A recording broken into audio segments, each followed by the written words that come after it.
Kadot lang. Ayan mga idol, ayan. Ayan yung molasses idol. Ano mo?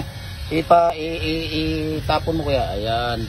Yan yung molasses idol. Galing po ito ng sugarcane idol. Ito yung panghalo po namin sa lahat ng mga concrete products. Kuha ka nga ulit kuya. Kuha ka nga.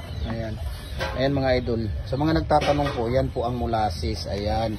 So, sa isang sako na number 4 na hollow blocks o kahit number 6, ilang ganyan kuya ang ilalagay? Ha? Dalawa? Isang balde, isa. Sa isang balde, isang ganyan kalaki. Sa isang sako, ilang dalawang ganyan kalalaki. Ayan, pakita mo ng ayan. Ano po siya? Yung sa may oil, 1/4 liter. 1/4 liter na parang 1/4 lang siya. O ikumpara natin sa kanang sardines na maliit, parang dalawang ganon, di ba? Dalawang ganon na ayan.